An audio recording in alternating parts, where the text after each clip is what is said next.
অসমের রাজধানী গুয়াহাটির পশ্চিমাংশে অবস্থিত নীলাচল পাহাড়ে রয়েছে কামাখ্যা মন্দির। হিন্দু তথা তান্ত্রিকদের কাছে একটি অত্যন্ত পবিত্র তীর্থস্থল এটি একটি প্রাচীন হিন্দু মন্দির। দেবী মহামায়া এই মন্দিরে কামাখ্যা রূপে বিরাজমান। কামাখ্যা তীর্থক্ষেত্র একটি শক্তিপীঠ ও তন্ত্র সাধনার ক্ষেত্র। এটি 51 শক্তিপীঠের অন্যতম।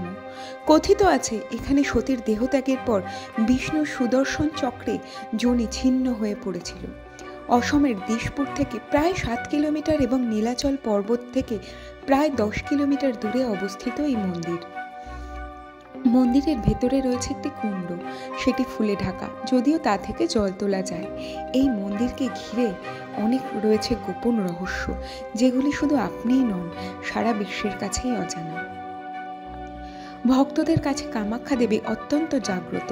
তাদের বিশ্বাস দেবীর কাছে মানত করলে মনোবাঞ্ছা পূরণ হয়, আর মনোবাঞ্ছা পূর্ণ হলে এখানে কন্যা পুজো করা হয়। এছাড়াও পশু বলিরও চল আছে এখানে, তবে হ্যাঁ, স্ত্রী পশু বলি দেওয়া হয় না। কামাখ্যা মন্দিরে 4টি কক্ষ রয়েছে, গর্ভগৃহ এবং 3টি মণ্ডপ। গর্ভগৃহটি আসলে ভূগর্ভস্থ একটি গুহা। এখানে কোনো মূর্তি নেই, শুধু একটি পাথরের সরু গর্ত দেখা যায়। ভেতরে ঢালু পাথরের একটি খণ্ড আছে, সেটি যোনির আকৃতি বিশিষ্ট। এটিতে প্রায় 10 ইঞ্চি গভীর একটি গর্ত দেখা যায়। এটি ভূগর্ভস্থ প্রস্রবণের জল বেরিয়ে এই গর্তটি সবসময় ভর্তি রাখে। এই গর্তটি দেবী কামাখ্যা নামে পূজিত এবং দেবীর পীঠ হিসাবে প্রসিদ্ধ।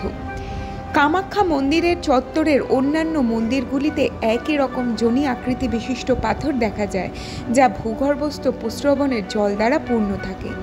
দেবীর ঋতুচক্র চলাকালীন মন্দির গৃহ 3 দিন বন্ধ থাকে। মন্দিরে দেবীর কোনো মূর্তি নেই, এখানে দেবীকে যোনি রূপে পূজা করা হয়। গুহার এক কোণে যোনির মূর্তি স্থাপন করা হয়েছে। মন্দিরের কাছেই রয়েছে ব্রহ্মপুত্র নদ। জুন মাসে অম্বুবাচীর সময় এই নদীর জল লাল হয়ে যায়। ভক্তদের বিশ্বাস ওই সময় দেবী রজস্বলা হন। সেই সময় মন্দিরের দরজা 3 দিন বন্ধ থাকে এবং চতুর্থ দিনে প্রজনন পরব পালিত হয়। কামাখ্যা মন্দিরে ঋতুস্রাবের রক্তে মোড়ানো তুলা প্রসাদ হিসাবে পাওয়া যায়। এই তুলা পেতে ভক্তর দীর্ঘ লাইন পড়ে। তন্ত্র সাধনার জন্যও এই স্থানটি খুব বিখ্যাত। এখানে সাধু ও অঘরীদের যাতায়াত লেগেই থাকে। এখানে এখনও কালো জাদু করার প্রচলন রয়েছে বলে মানুষের বিশ্বাস।